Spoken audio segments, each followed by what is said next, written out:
Good morning. It's the Call Flow Radio Show, and you're on the air.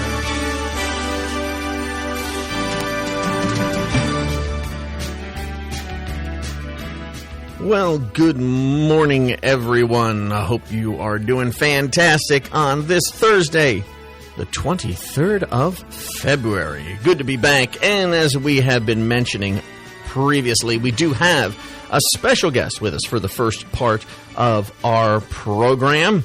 We'll open up our lines in a little bit, but of course, Doug Stanley from the Prince Edward County, our administrator, is here with us. Of course, normally on the third Thursday is when we meet, but Doug was away at a local government management. Management conference last week. So, I'm sure that was great for you. Got some good things done, maybe insights back and forth. It usually is, you always pick up one or two things when you go to these conferences. And Scott Davis, Dr. Scott Davis, our town manager, was there as well. Mm-hmm. I think one of the things that everybody is grappling with is, one, coming out of COVID, but two, especially with the younger staff members, folks that want to work remotely and trying to adjust and also to be competitive, because you're competing against employers that are trying to offer advantages other than salary. Right. And so that's one of the things that we local government struggle with, because most of our activity is face-to-face with the public. So that's interesting you mentioned, because that's one of the things I have definitely noticed is that it used to be salary was the thing. You went where the money, and that was really what. But that's not what's important to a lot of the flexibility, and what comes with the job. What kind of business, company, organization am I working for? These are the more important things. So it's an interesting thing for business people to keep in mind. Well, of course, the board meeting was on the 14th. Correct. So busy meeting on February 14. One of the things that was really exciting for me, the board approved a special use permit for Robert and Betsy Jenkins. They own Boot Hill Farm, but they recently purchased former supervisor Bobby Jones, who passed away last year, his farm out on Poorhouse Road. And they received a special use permit for a wedding venue with lodging for the barn at Poorhouse Farm. It'll be a site for weddings, family reunions, birthday parties, wedding and baby showers, company meetings, and agritourism events. The barn's going to be about a little over 10,000 square feet, 64 by 120, with covered porches, and they'll have groom and bridal suites available for the wedding parties.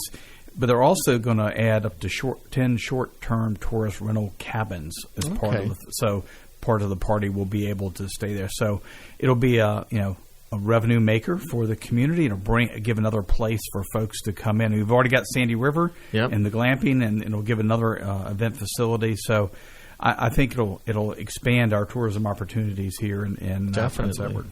Hearing about things like that are great ways for farmers to really expand and open up the revenue potential for their farm. Well, I think for the Jenkins, the ability, they needed this as an alternative source of funding to be able to keep the land and keep it open, and not have to sell and subdivide it. So we really want to hold on to these great rural properties, and this is just another way to help them augment their revenue stream to be able to do that. Yeah, so it's great for them. It's great for the community as well. The board also, there were some changes last year in the state code dealing with our transient occupancy tax, or the lodging tax. So for us, it's lodging facilities located outside the limits of the town of Farmville. We've got the motel there on 15 North, but most of the county stuff is things like Sandy River or Airbnb units spread throughout the county. The changes with the General Assembly last year basically require the accommodation intermediaries, the platforms like Airbnb and Vrbo, to, when they book stays, they actually collect the tax for us and will remit the tax. So we don't have to deal with the individual property owners. That's good. So we have updated our ordinance as an emergency ordinance, and we'll have a follow-up public hearing in March to take care of that. We also are advertising for a March public hearing on our floodplain ordinance. The National Flood Insurance Program updated the flood insurance rate maps for both Farmville and Prince Edward. Right. One of the areas particular is the Buffalo along 3rd Street West that over the years has flooded pretty heavily. Change-wise, not a whole lot. New construction will have to be 2 feet above base flood elevation. Okay. That's and they're really encouraging that. It makes your insurance cheaper. Right. But trying to get those properties up and out and away from harm. Right. But participation in the program is mandatory for us as a community in order for our residents to get flood insurance. This is very critical if you live in those areas. The board also approved a $15,000 match for the county's application for a $20,000 grant through the governor's AFID program. That's Ag and Forestry Industry for the development of an economic development strategic plan for our community. Right. So really it would help the IDA board go through the process of trying to identify, what segments of the economy should we be targeting for recruitment. Okay. And what are we best suited for as a community? So we're excited about that. That's great. So the IDA will put up 15, the board's going to put up 15, and we'll get a $20,000 match. That'll cover the $50,000 cost. We also, and it's a $90,000 up to $90,000 AFID grant for the cannery. We're putting up 30. It's a 2-to-1 match.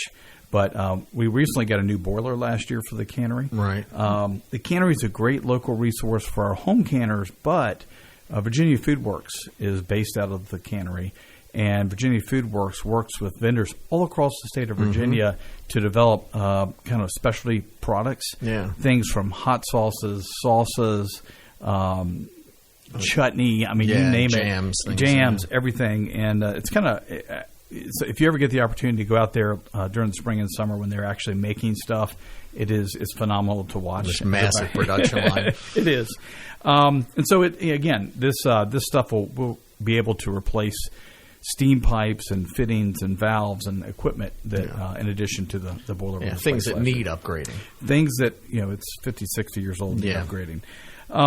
The other big project, and we've been working on this the last 2 years that I've been here, we've got 7 trash or convenience sites located out, dispersed out in the county. We've got one at Rice, Green Bay, Worsham, Prospect, Darlington Heights, and Verso. And then we've got one there at Tugwell right there at the landfill. We're looking to upgrade each of these sites to provide a better customer experience. Upgrades would include things like paving, new fencing, signage, concrete pads for the actual compactors, and site lighting. And currently, most of all of our facilities are unpaved. They're potholes. No. I will say that I get more complaints about condition of convenience sites than I do anything else that we do as a local government. Wow. So we've started funding, and we're going to try at least one every year or two to upgrade until we get them all upgraded. But the Rice site's going to be the first one, and that's our busiest site there off Aspen Hill, right off 460 East. Yep. It needs reconfiguration, expansion, so it's going to have an expanded footprint. It's got to have a new commercial entrance that's up and away from 460 to be safer for our residents getting in and out of. Almost right after. It is right at the intersection. It'll also, we're going to we'll have a leachate collection system. You always think about, when you go and throw your trash in the compactor and it gets compacted, if you've got like a jug of half-filled milk in there, when it gets squeezed, it's going to get squeezed out and run on the ground. Well, you're right next to the Sandy River, so we're going to have a collection system to collect all that, and we can pump it out from time to time as needed. Nice. Again, paving, fencing, LED lighting, new signage. So we just awarded a contract for $879,292 to Web Development LLC out of Chesterfield. So they'll be starting work hopefully in mid-March, and by say July, midsummer, we should have the project complete. We're going to be setting up a temporary convenience site. There's a wayside there on 460, just back towards Farmville, that's part of the Lee's Retreat, where the Civil War Trail signage is. Yeah. We're going to utilize that, put up some temporary fencing, utilize that for the closure, so that the contractor can get in there and have full access to the site. So we're excited to... You beat me to it. That was my question. People who use that site, where are they going to go? Where are they going to go? So there you go. We also had our Planning Commission met this week, and it's interesting sometimes what people find interesting on Facebook. And we did a post about the new Wawa that's applying. To come here. I've heard a lot of talk. Boy, people seem to be super excited. I think that's probably been one of our biggest posts of the last year is people interested in Wawa coming. And it was nice to see. I think we had 3 speakers that came to the meeting and spoke for something at a planning commission meeting. Usually it's the people who don't want it. Yeah. So it was very exciting. They are looking at the intersection there of Commerce and 15. I figured it was going out there by the junction somewhere. So there'll be one lot between them and Lowe's that the IDA owns, but the Planning Commission held a public hearing and recommended approval. The board will hear it at their meeting on March 14. Planning Commission also will have an ordinance, a public hearing on the new zoning ordinance amendments on the 21st. So we're excited about getting all that stuff going. We're working. We've got another one I can't announce yet that hopefully in a couple months, a new business out there as well on 15. So with the Dollar General, things are starting to happen out there. Yeah, more and more. Well, and that area's become more and more populous as you've got other buildings going up and other things happening. I mean, it's a huge junction in and out of town. So. The other big project that we have going on is our Connects broadband project. Connects local provider is working on a 3-county project with the Southern Cumberland, Prince Edward, and Lunenburg. They will be providing high-speed internet to unserved and underserved areas of Prince Edward. So if you're in town and you have Chantel and CenturyLink, they're not providing for you. It's ones that typically have really low speed, maybe old copper fiber or copper lines out for CenturyLink. But they're out working on both sides of 460 West, basically in the Prospect area, and will be working down through kind of Hampton-Sydney towards the Lee District and Green Bay, down towards Lunenburg over the next year. But this is a 4.5 year project, but there's $10 million in federal funding they received. They got $15 million in state VODI money, and it's being matched by about $3 million in local dollars. Prince Edward's put up $2 million. Right. So it's a expensive project, but I like to say that fiber is what electricity was in the 1920s and 30s. Without it, you're not going to be able to be competitive. Well, and you're talking about a large footprint. I mean, that's a large area. And it is an area that's very rural and low density. Mm-hmm. And let's face it, that's why the Chantels of the world aren't out there now, is because it's not profitable. When you're spending $35,000, $40,000 a mile to run fiber, it takes a long time to recoup that. So, I think so far with the VODI stuff, they've had 100 connection contracts signed up. People will be getting flyers and mailers from Connects when service is available, and so hopefully they'll be able to take advantage of that. And for our residents that are low to moderate income, there are some federal programs that kind of buy down that cost and make it more affordable. So we're excited about that. It's always great when the broadband projects are being worked on, and they are. Like I said, there's no question that these are very expensive things, but it's like electricity. It's like running water. In today's society, these are a vital commodity for people. And I think the country really found out during COVID with remote schooling that, and we had students that to get access to their schoolwork, they would have to bring their laptop, drive into town, download their schoolwork, and then go back home because they didn't have the service. No, sit in a parking lot for a Zoom meeting or go to the library or something. So we're great. We have those resources, but the ultimate answer is that everybody has equal access. So that's our goal, and hopefully in about 4 years we'll be close to that. That's fantastic. Treasurer's Office, this is part of the annual ritual. They mailed out delinquent tax notices on February 6th. I think they posted last week in the Herald a list as well. So hopefully, it's part of the process, and we realize people sometimes you get to crunch and you can't pay, but they'll work with you. They'll come out and work out a payment plan with you. So we'd certainly encourage folks to call the treasurer if they got a notice. Reassessment, we just went through the reassessment process. The latest reassessment went into effect January of 21. We are switching from a 6-year cycle to a 4-year cycle. Right. Because values have been moving so quickly. Some of the feedback that we got from the public was, why don't you do it more frequently? That way the increases won't be as large. And so we're going to a 4-year cycle, which would take place, would go into effect January 1 of 2025. To do that, it's about an 18-month process. So we will start, we're working on getting our vendor contract approved in the next month or two to start hopefully July of this year with that process. So people would be prepared for that.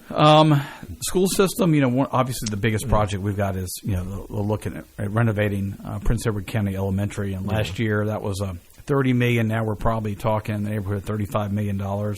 Luckily, I think the cost of building materials is starting to flatten out as far as the curve of increases in inflation. But Mosley Architects has been hired by the school system to do that design. They're a great firm out of Richmond, so local. We're going to have some community engagement meetings, and hopefully between the school board and the county, we'll be able to advertise those. Scope building. I know there's been some talk about the senior center. We have sold the Scope building. Local investor Karen Kate and Karen's Bridals. Karen has bought that and is going to be looking to renovate that building and probably residential, I think, usage. But I think the county owned it for maybe about 10 years, but really outserved its usage and was getting to the point where it needed work, and it didn't make sense for us to do that. So it was an opportunity for us to dispose of the property. But last thing I was going to mention was our polling precinct relocation. So District 7 polling precinct has always been the Farmville Volunteer Fire Department in recent memory, and they've got a new fire chief down the town, and they're expanding inside the station and creating bunk rooms and space for staff.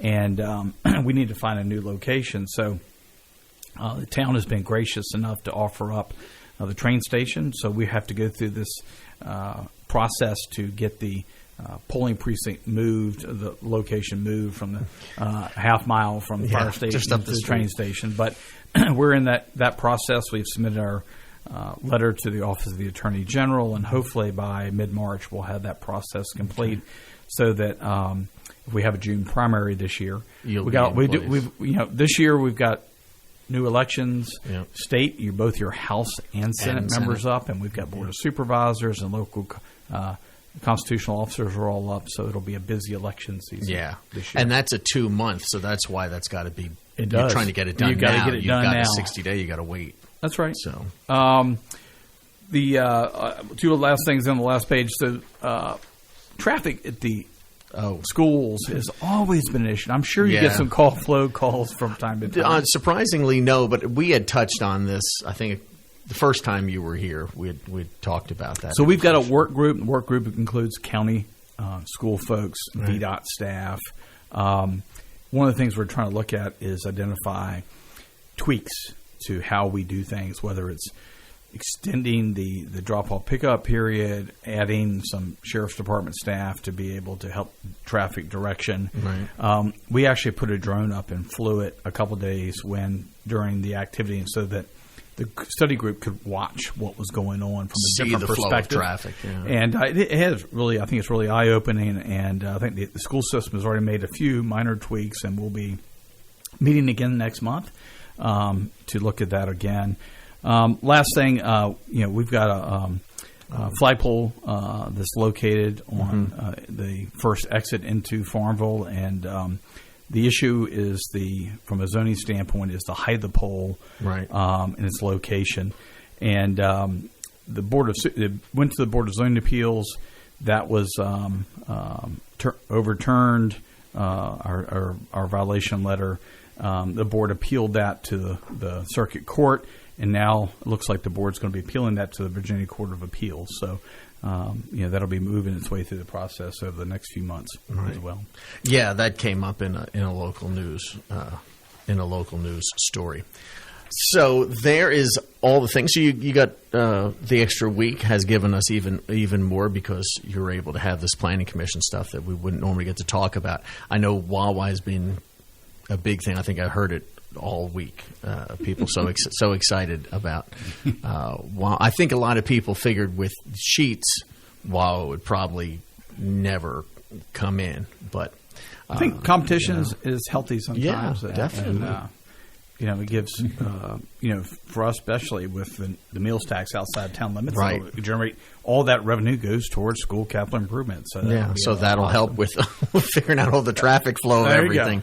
Of course, Doug will hang around for a few minutes. If you have a question that you want to ask, something that has come up that we've discussed or something that we haven't yet discussed, it wasn't brought up at the meeting that you have, you can give us a call, 434-394-0924, and we'll give you a few minutes to call in with questions like that. I've said it before, Doug, and I do appreciate taking the time every month that we've set this up. I think it's brilliant. Yep. A lot of people can't be at any of the meetings that are open to the public. They get little snippets of things, but you never really get the full story. And this is kind of like, here you go. This is straight from the horse's mouth, so to speak. And then also that you are willing to hang around if people do have questions, want a little bit more clarification on things. So I greatly appreciate you taking the time to come and bring up these things. It's great, especially, Larry and I, neither one of us live in Prince Edward, but we're here every day. And so it's also nice for those of us that work in the county but may not live here to know what's going on, keep tabs, on everything, because it affects us just as well as it does the everyday residents who live here. And it's great to see how much the county is doing.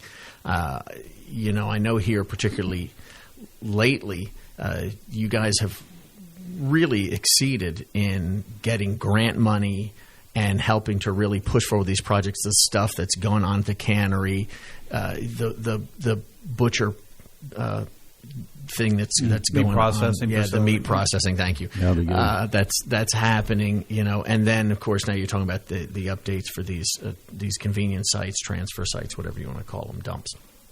Everybody's got their own term, but these are a lot of the little things that I think people don't realize. Everybody always kind of wonders, well, what are you actually doing? Yeah. Where's my money actually going? So I think this is a great insight for the public, and I just appreciate that. I have a question for the area, basically, and it has to do with the trash collection. Do you have any kind of recycling in Prince Edward? So we do at each of our convenience sites. That's actually one of the reasons we want to improve these sites is we have recycling bins at the convenience site. So what we're trying to do is expand those.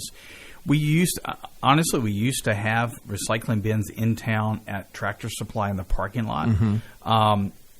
We ended up moving them out last year in part because people were throwing their trash in the recycling bins. What happens is they pick up the recycling bin, take it to Steps, who does our recycling. They dump it out, and trash is mixed in. We end up with the entire load getting taken to the landfill and losing everything. So we had to, because it wasn't manned, it wasn't staffed, we had to move it. And since then, now they are looking at putting additional indoor storage in part of that parking lot. So we would have lost the site probably anyway. But even if you live in town, you're a county resident, so you can take your recycling. If you go out to Worsham or Rice and take your recycling, we would encourage. And we have a lot of folks that do that, that'll take it out. So we do recycle.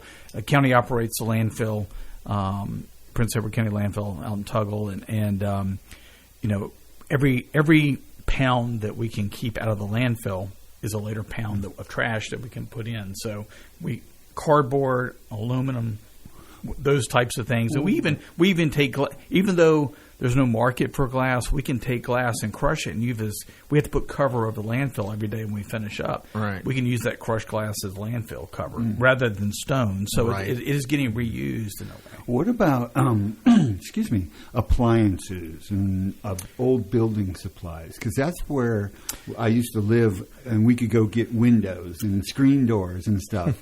Well, I know a lot of folks, the Habitat store will take things like windows and stuff, and we encourage folks, if they've got good reusable products, take them there.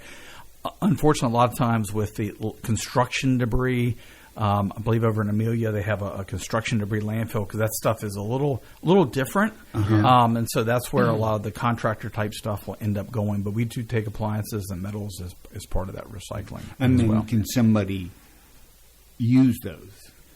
That buy them for real cheap or anything? Again, Yeah, it's, that would be the Habitat Restore. Yeah, and that's a great asset in this community. And I would encourage anybody out there, if you're cleaning out, I just lost my thought. If you have a family member and you're trying to get rid of stuff, rather than throw it in the dump, if it's usable, good, take it to the Restore. Help another family out in our community. Now, I don't know if they still do, but I know that Grants Glass, when they would be doing window replacements for homes, they would, of course, bring all the old windows back, and you could get them from them if you were going to reuse them to, build a little home greenhouse sunroom or something. So I have a question for you. I don't know if they still do that, though.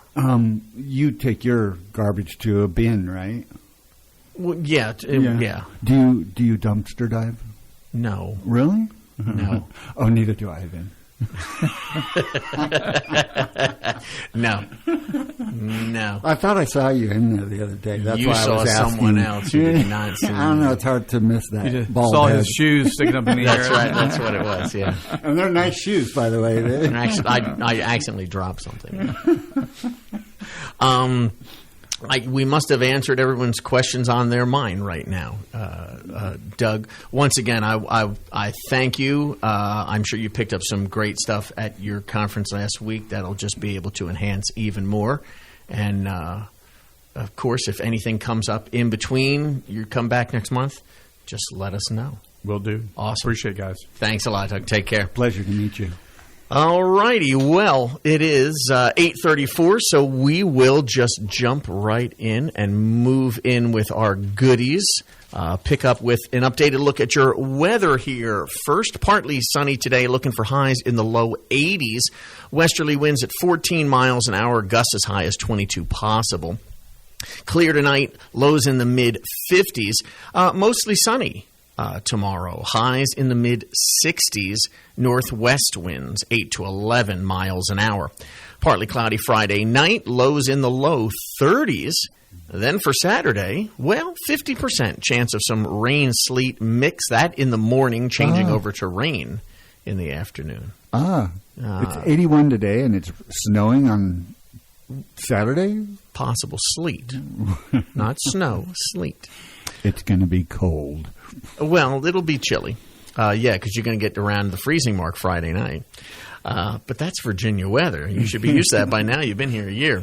Mostly cloudy on Saturday. Highs in the low 40s. Little or no accumulation of sleet is expected. Mostly cloudy weekend. Probably. Low of 35. Mid-30s for Saturday. High of around 60 on Sunday with a low Sunday night of low 40s. Right now, humidity is 69%, barometer 29.89 inches. Southwest winds about 10 miles an hour. We got sunshine out there, nice and pretty. 69 degrees is the current temperature. Now, here outside of the Flow Studios. 'Tis birthday time. Yeah, you knew that little ditty means it's time for your birthday and anniversary calendar with a list of our celebratory folks for the day.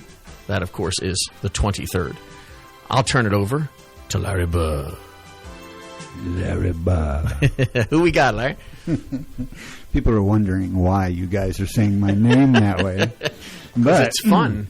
On this 23rd day of February, we have Gail Thomas from New Canton. Happy birthday, Gail. We also have, on this day, Jane Tima. Happy birthday to Jane.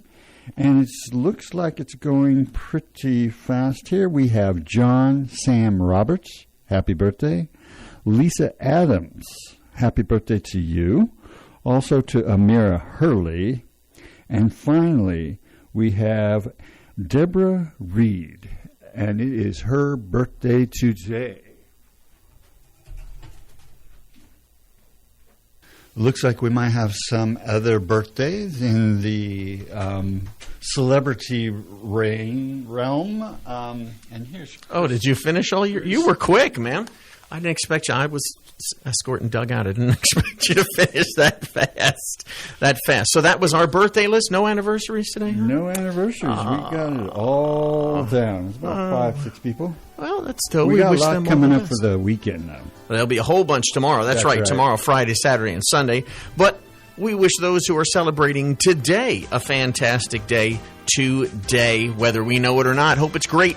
Now, don't remember, if you want to get names on the calendar, all you've got to do is email birthdays at WFLO.net, or, of course, mail them to WFLO, 217 West 3rd Street. That's Suite 2. Here in Farmville, 23901. All right, before we get to celebrity birthdays, let's look at celebrity history. Our history for the day. Okay. I'm going to take you way back. 1685. Yep. Composer George Friedrich Handel, born in what is now Germany on that day. Then a big jump. Handel. One of your favorites. I played a lot of Handel when I was growing Some up. beautiful music. It's good for junior high school bands and stuff like that. It's not too complicated. I mean, Yeah. Bach's obviously the Well, go-to, as far as being able to do. But Handel's a good challenge for these guys. I love the water music. It's one of My some of favorite though is favorites. the Haydn. Haydn is one of my favorites because he wrote a bunch of Haydn trumpet concertos, and he wrote them for the trumpet. It had just been invented with its valves, Right. And so he wrote these series of. I love concertos. Vivaldi's trumpet work. I think Vivaldi wrote Yeah. some beautiful pieces for the He trumpet. did. He was very lofty in Yeah. his. Well, he used to be a priest, so he couldn't help it. We'll jump to 1822. Boston granted a charter to incorporate, so it became a city. Wow. 1836, the siege of the Alamo would begin in San Antonio.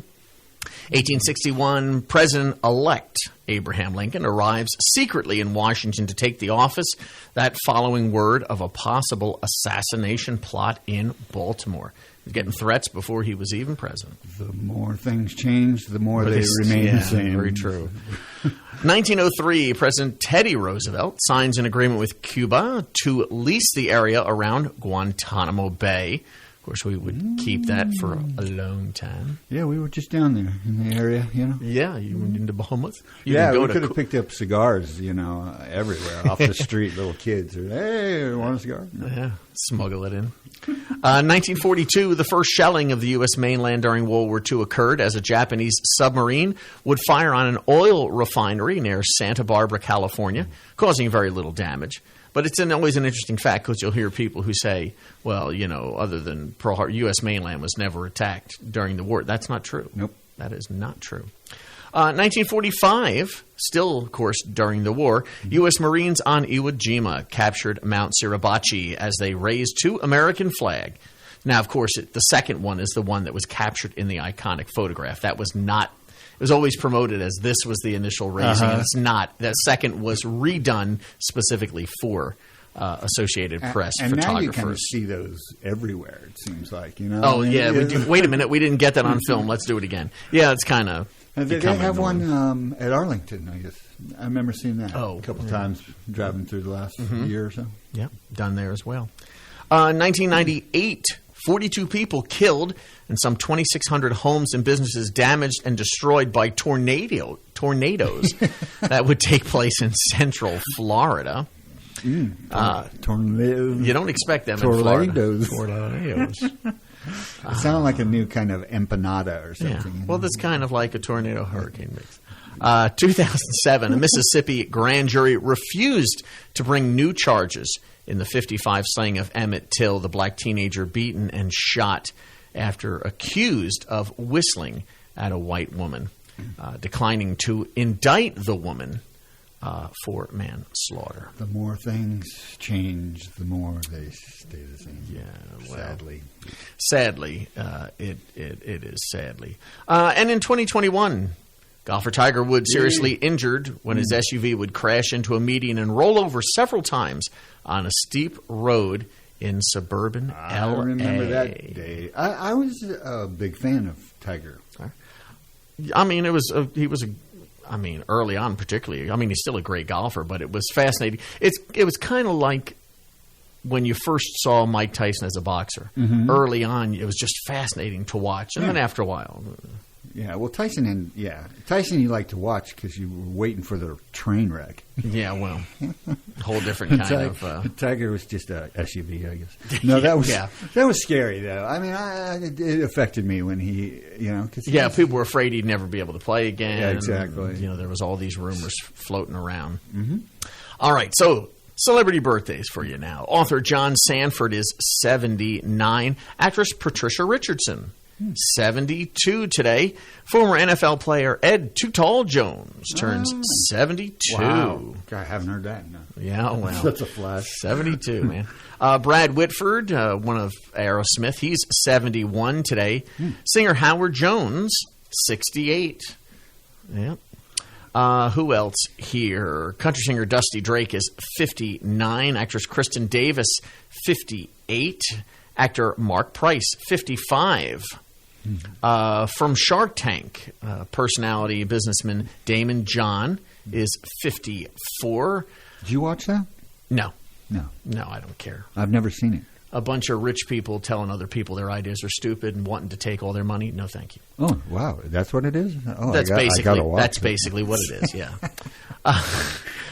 Who else here? From the Cardigans, musician Lassie Johansson is 50 today, the big 5-0. Film and theater composer Robert Lopez turns 48. Actor Kelly MacDonald, 47. Actor Josh Gad, 42. Actress Emily Blunt, very good actress, yes, 40 years young today. Actor and comedian Aziz Ansari, also 40 today. And actress Dakota Fanning. Seems like I should know her. She really started when she was young, child actress. Yeah, she's 29 today. How quickly they grow up. They do, especially in the land of Hollywood. Yeah, you turn around and next thing you know. They're 29. Yeah. That's it. It's National Banana Bread Day. Seems like that should be more in the fall. I agree. Breads. But I make a pretty good banana bread. Really? I make banana bread every year for a certain group of people. Walnuts? Of course. Thank you. You have to have walnuts if it's not banana nut bread if it's not. That's right. And have walnuts in it. Although it's not banana nut bread day. Well, it's just banana bread day, but that's boring. You got to have nuts. Okay. This could be a call, Do you like your banana bread with nuts or not? And if you like it with nuts, is it walnuts or is there another kind of nut? No, got to be walnuts. Pecan, maybe? I don't think the flavoring of a pecan is right for banana bread. I agree with you. I think it's got to be walnuts. I'm just throwing out crazy talk here. And English walnuts, I think, are preferable to black walnuts. By far. I think black walnut's too strong. Yeah, and you can actually get into an English walnut. A lot easier. That's true. That's true. If you've ever tried to crack open I have a huge tree. I have a huge black walnut tree. Oh, yeah. And they're all over the place. So the first year I raked them up and I used them for my artwork. It's amazing. Oh, yeah, the stain. I will cast them into resin and then I sand it down, plane it down. So you see the inside of the walnut. And then I put a layer on top of that. So you have this piece that's just got walnuts. I did deers and stuff like that. But tables. It turned out to be really good as tables. That'd be cool. I want to see pictures. I want to see them. Facebook. Okay. Well, we'll have to go. Soul's Expression Art. I hardly ever go on Facebook, but I will for that. It's also National Tile Day. Huh. So obviously we're talking about ceramic tile, architectural design. How do you celebrate this? Well, I would guess you go and buy or install tile. Could you sing in the shower maybe? If it's a tiled shower. Yeah, of course. Take time to appreciate the craftsmanship of tile work is one way. Remodel using tile. Share your tile designs if you're an art person. Or share a story about maybe some tile work done in your house. Good tile mosaic can be amazing. It can be beautiful. Some of the stuff done with some of the tiles that Frank Lloyd Wright would design, some of his houses and stuff. It's also National Chili Day, always on the 4th Thursday of February. National Chili Day. So Thank you. I'm hungry now. a little warm today for chili, but make some now. It's always better the day after. It'll be perfect this weekend. National Dog Biscuit Day. Yay. So give your puppy an extra treat How for many? that. How many pups do you have? Oh, just the one. Just the one? That's more than enough What to kind? keep me busy. What kind? Jack Russell. Oh, nice. Yeah, ours is a terrier too. Westminster or I can't Oh, a remember. type of Yorkie? No, it's a type of terrier. Right. It's a small furry terrier. Okay, Westminster Terrier. Oh, yeah, there's Westminster Terriers. That's right. I think that's what. Yeah. Okay. There. Norwich. Sorry, it's Norwich in Norwich. Terrier. Okay. Slightly different looking dog, but still. Oh, so cute. And if you haven't had breakfast yet, the last Thursday of February is National Toast Day. So have some toast for breakfast. The humble slice of warmed bread. Proteins and veggies. Yeah. Well, you can do a lot with it. Mm-hmm. I mean, toast is a great transport for anything. Although I will publicly say I have never jumped on the avocado toast kick. Yeah. I just Yeah. I love avocados. I don't mind avocados depending on how they're prepared, Yeah. what you do with them. But I tried the avocado spread on toast. I mean, if it's like part of a sandwich, you know, bean sprouts and maybe some chicken breast or something, and a tomato. sliced avocado. Yeah, okay. But just avocado mushed onto toast doesn't. Love it with turkey. Bacon. It's a good turkey bacon. It's Getting nice. hungry Adds a nice and- little creamy kind of thing to it. Yeah, it's good there. Yeah, It's when good there. I I lived don't in know Los- how many fans we got of avocado in our listenership. Yeah. Tell us what you think about I had the an humble avocado. Had an avocado tree right outside my window in Los Angeles. Yeah, I was going to say not here. And we lived in a little bit of a diverse neighborhood. And so most of our avocados went to feed the neighborhood, you know, without our seed. But Right. I love avocado trees. They have great, big, huge leaves on them, and they just provide all kinds of shelter from the sun and the rain. Well, the beauty of the tree, The beauty. in all of its glory. Gotta love trees. They're wonderful. They help keep us alive.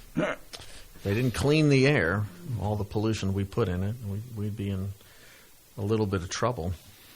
Well, there are celebrities with TV travel shows who just can't wait to show you where they went and how they pushed the limits of their body to go out of their way for a perfect recipe.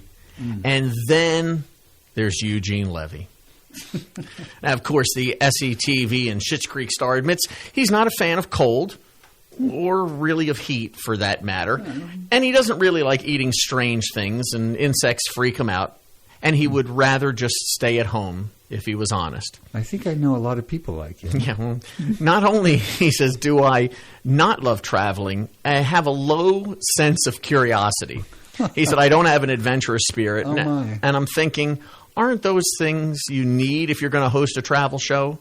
Well, obviously not, because Apple TV is getting ready to air a new series, The Reluctant Traveler with Eugene Levy. I can't wait to see this. I love Levy.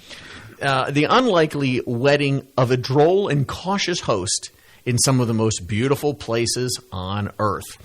The 8-episode series has him swim in a frozen lake in Finland, Oi.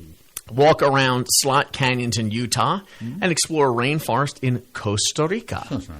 He'll also visit Italy, Nice. Japan, the Maldives, Portugal, South Africa, even going on safari and enjoying a gin and tonic as he does so. Where do I sign up? Yeah. When do we leave? I'd go anywhere if Eugene Levy was a travel partner. I think it would be a fantastic trip. The more uncomfortable he seems, of course, the funnier the show gets. He jokes to his guide in a forest in Costa Rica, where there are, of course, thousands of species of animals. I'm more a great indoors type of guy. Well, he talks about all those teeny threats to life when he's talking about the animals. While ice fishing in Finland, he notes hardy and resilient are two words that have never been used to describe me. So the hope is that seasoned travelers might enjoy the show with a chuckle, and those of us outside will probably be able to connect more with Levy's side. Initially a show pitched as a way to feature hotels and remarkable views, it's kind of evolved into a little bit more than that. Sounds interesting. It should be very interesting. Do you travel much? I mean, are you I can't afford to travel much. I love the idea of travel. I travel through travel shows. The 78-year-old actor, of course, joins a crowded field of celeb travelers that we've seen recently. Of course, Stanley Tucci, Ewan McGregor, Chef Jose Andres. So he's part of this group now. Levy did consult over the list of locations for this first season, so they must be planning on futures. And says he got more adventurous each time he went somewhere. He said, as the series went on, I've rolled with the punches, but we'll see what viewers take. So no word here yet from Apple TV when the show is expected to premiere. But you can check out Apple TV. Oh, there you go. Show debuts the 24th. Oh, so tomorrow night. You'll be able to watch that on Apple TV, Apple Plus, if you have. Do you have Apple Plus? Oh, yes. Oh. Do you like their platform? Apple Plus as a show platform. Well, they put out some brilliant original programming. They do. Yeah, I love their programming. It's just I find their platform kind of bulky, or it freezes up on me on both my systems. It's just really? like it's worse than any of my other platforms. I've never had a problem. Well, that's good. Okay, it should be. Maybe just need to clear the cache or something. Yeah. Do you use an Apple TV? What is your device for streaming? Through a Fire TV. Through Fire Stick. Yeah, the Fire TV. Or Fire Stick. Or through a Fire Stick. On them. Yeah. I don't know, unless it's a Amazon Apple could be communication issue there, an upgrade. I have such a love-hate relationship with Apple. I mean, growing up, my dad had the first Commodore 64s in the system. Like I know he got like 30 of them for the school system, and so that's where I started learning. But so I was kind of raised on Apple. I love the brand. I love what they've done, but they're so aggressive. Like you put iTunes on a Windows 7 platform, and it's just going to take over the entire thing. So I don't like their aggressiveness, but I love their... See, and I find it just the opposite. I find Microsoft is the more aggressive company. Yeah. Yeah, when I got my job with Sonic Solutions, I thought I was going to be working in the Macintosh world, the Apple world. And no, they threw me right into Windows. Knew nothing about Windows. And it's just like, and what I found, I like Windows better, honestly. I know what I can do in a Windows. I can go down into the registry and change things. And I like Windows Office programs. I like Word. I like Excel. But beyond that, I'm not a Windows fan. Yeah. I'm just... This Windows 11 is a little odd. I don't like it at all. Well, it looks like they, again, step by step, it seems like Windows is trying to look like... They're trying to make themselves look more like Apple. And that's like, why are you guys doing that? Well, the new Windows 11 reminds me of when Vista came out. Oh, yeah. And I hated it.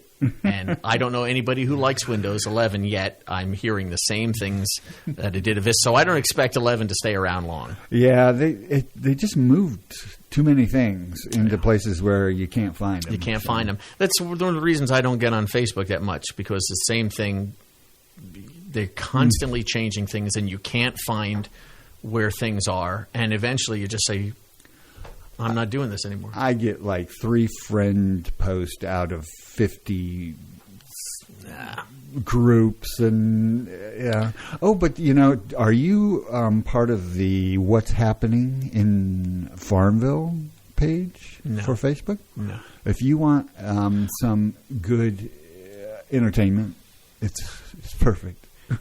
I am not a social media scroller.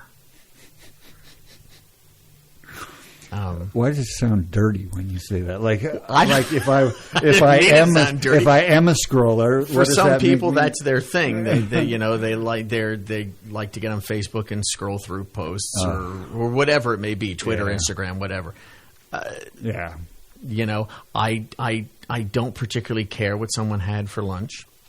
I don't need to see a picture of it. I don't know. I guess I'm kind of old school in communication. I have the social media and I understand its viability and use it to a certain extent.